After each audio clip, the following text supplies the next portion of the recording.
젊었을 때 정말 사랑에 빠져서 자기가 좋아하는 여인을 생각하면서 만든 곡이 있습니다. 짝사랑했는데, 짝사랑은 우리가 좀 슬픔의 상징이라고 생각을 하잖아요. 이루어지지 않은 사랑. 괜찮아요. 그 짝사랑을 소재로 음악을 만들면 됩니다.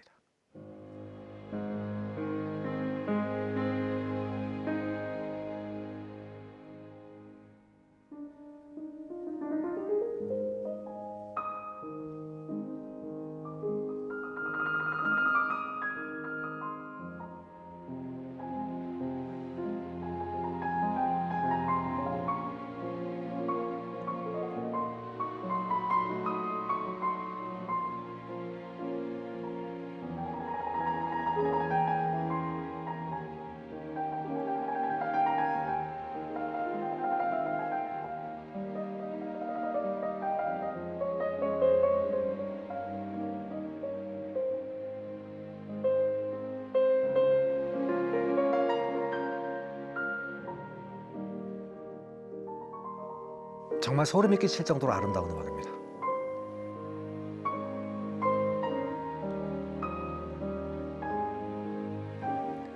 여러분이 만약에 이런 음악을 만나시면 반드시 하는 일을 멈추세요. 그리고 잠깐 이 상체를 뒤로 한 다음에 이런 음악을 들으면서 눈물을 흘릴 수 있는지 한번 실험해 보십시오.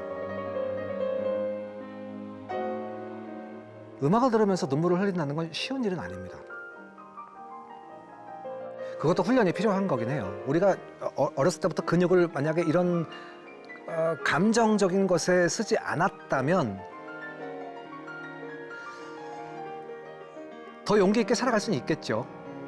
슬픈 일에 무감각할 수 있으니 우리는 그것에 익숙합니다. 너무 감정적으로 휘둘리지 않는 거에 익숙해야만 세상을 잘 살아갈 수 있기 때문에 그러면서 우리는 감동받는 법을 잃어버리죠. 그래서 우리는 다시 이것을 되찾을 필요가 있어요.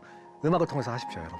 음악을 들으면서 그 하나하나가 만들어내는 감정에 내 표정을 변화시켜 보세요.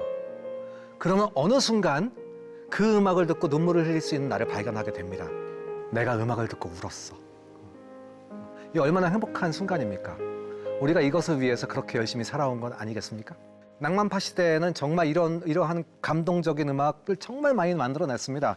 진짜 어마어마한 사람이 한 명 등장하죠. 낭만파 시대에. 바로 차이콥스키입니다. 우리가 발레 음악으로 아주 잘 알고 있는 백조의 호수, 잠자는 수석의 비녀, 호두까기 인형. 호두까기 인형은 여러분, 우리가 그 연말에 그렇게 많이 이제 온 가족이 봐야 되는 그런 발레로 알려져 있지 않습니까? 배경 크리스마스라서 그래요.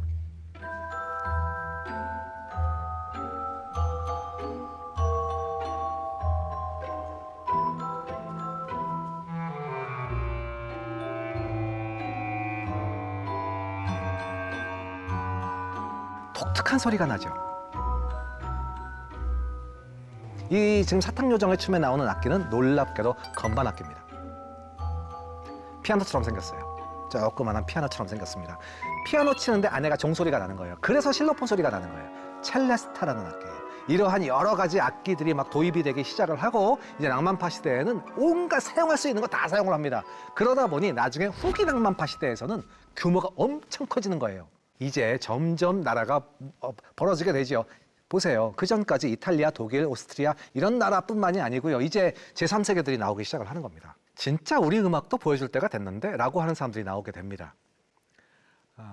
그러니까 이걸 바로 국민음악이라고 얘기하는 거예요. 러시아에서는 러시아 5인조, 체코에서는 스메타나 드보르작 같은 사람이 나오고요. 그리고 또 노르웨이에서는 그리그 같은 작곡가가 나오고요. 핀란드에서는 시벨리우스 같은 작곡가들이 나옵니다. 이런 사람들을 다 우리가 국민음악 작곡가라고 얘기를 해요. 꽤나 오래 지속이 됩니다. 그런데 이 국민음악이라는 것은 자신들의 민요를 많이 사용을 하기 때문에 여러분 옛날 음악으로 갈수록요. 그 전통적인 음계가 비슷하기 때문에 그러니까 체코 국민음악을 들어도 우리나라의 국민음악과 좀 정서가 맞을 때가 있어요. 그래서 이런 국민음악들이 사실 한국 사람들, 동양 사람들한테도 굉장히 큰 감동으로 옵니다. 드보르작의 음악이 특히 그래요.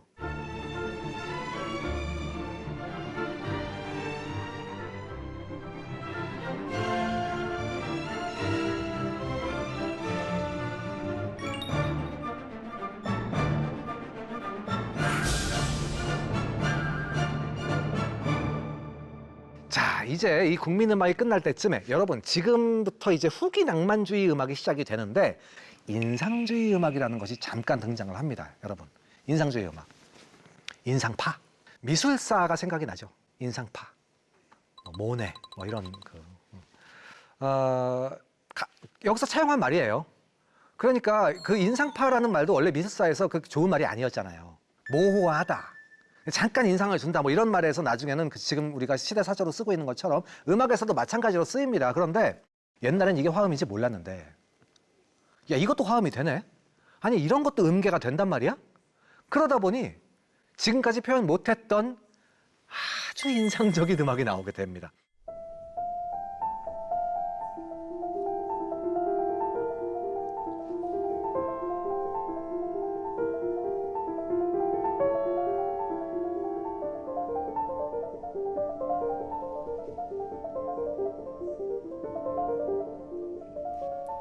눈소리가 날릴 때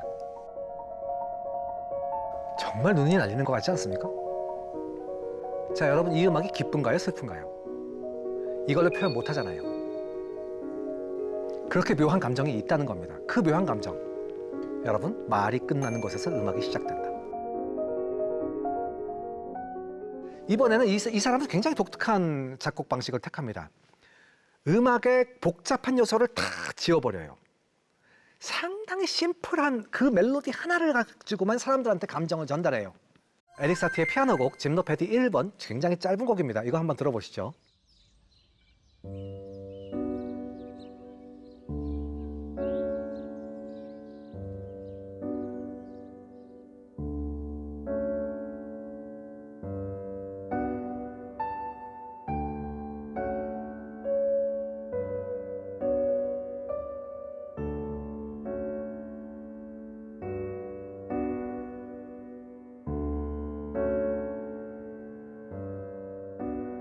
에릭 사티의 짐노패디.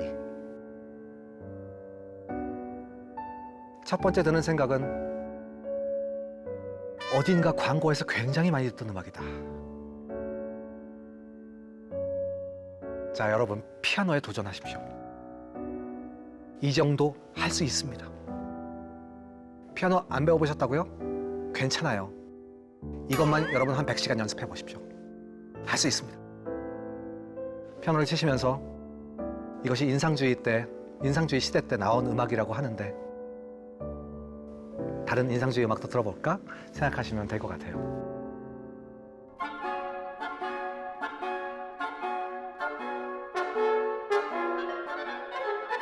자, 이제는 마지막으로 현대음악으로 한번 가보겠습니다. 현대음악, 20세기 음악입니다. 지금 벌써 21세기지만 20세기 음악을 얘기하는 거예요. 1900년대 초반에 어떤 일들이 있었는지. 그때는요, 이제 모든 화음을 다 쓰기 시작을 해서 이제 그 화음을 피해가려고 합니다. 우리가 전혀 쓰지 않았던 화음까지, 그러한 감정까지 표현하려면 어떻게 해야 될까라고 해서 점점 이 원래 썼던 화음에서 도망가려고 합니다. 자, 여러분, 쉔베르크라는 작곡가가 있었는데요. 이 사람이 썼던 아주 기괴한 음악을 하나 들어보실 텐데요. 달에 홀린 피에로라고 하는 곡입니다. 들어보시죠. Den Wein, den man mit Augen trinkt, gießt nachts der Mond in Wogen. 달을 쳐다보이는 광대가 노래를 하는 그런 장면인데요. 이 성악가가 무슨 음을 노래하는 것 같습니까? 악보에는 음을 내지 말라고 되어 있습니다. 음표에 다 X표가 쳐 있어요. 그러니까 음표의 높낮이는 지정을 했는데 정확한 음으로 부르지 말라고 한 겁니다. 말을 하듯이 노래하라는 거예요.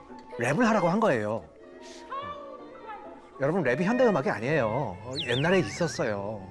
쉔베르크가 이미 썼어요. 화음을 다 피해가는 겁니다. 듣는 사람은 괴로워하는 사람들이 많았죠. 그러니까 소위 말하는 이런 거죠. 저게 음악이야?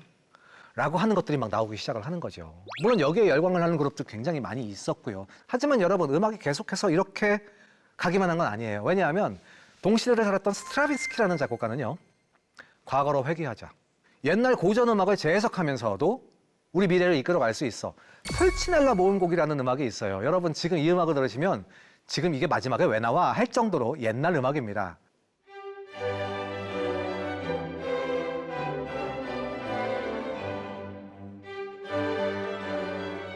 여러분, 이게 어딜 봐서 현대음악입니까? 누가 봐도 고전파 아니면 바로크 시대 음악 같잖아요. 실제로 페르골레지라고 하는 사람이 썼던 음악에서 차용을 하고요. 그 멜로디를 살짝 바꿔요. 그래서 전에 없던 음악을 만들어냅니다. 현대성이란 이런 것이다.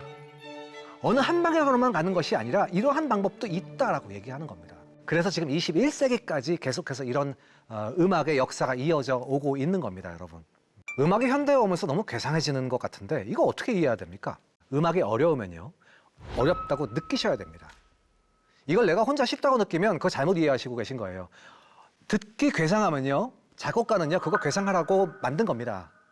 그 괴상하라고 하는데 이유가 있겠죠. 그 이유를 찾아야 되는 거죠. 그러면 음악이 계속해서 더 괴상해질 것이냐? 그건 아닙니다, 여러분. 반찬이 많아지고 있는 겁니다. 음악이라는 거대한 테이블에 처음에 가운데서 시작을 하죠. 그런데 뒤에 시대가 갈수록 다른 사람들이 이것도 반찬입니다. 저것도 반찬입니다. 라고 만들어냅니다. 그 중에 어떤 반찬들은 없어지겠죠. 사람들의 인정을 받지 못해서. 그것은 클래식이 되지 못하는 거죠. 그리고 인정받는 음식들이 올라오는 겁니다. 아무거나 먼저 들으십시오. 괜찮습니다. 정말 중요한 거는요, 여러분이 어떤 걸 드시냐가 중요한 게 아니죠. 어떠한 경로로 이걸 다 먹어보느냐가 중요하겠죠. 그렇게 해서 모두를 우리가 이해하는 것이 그렇게 선배 작곡가들, 선배 예술가들이 만들어 놓은 그런 엄청나게 화려한 다양한 세상을 즐기는 방법 아니겠습니까? 오늘 저는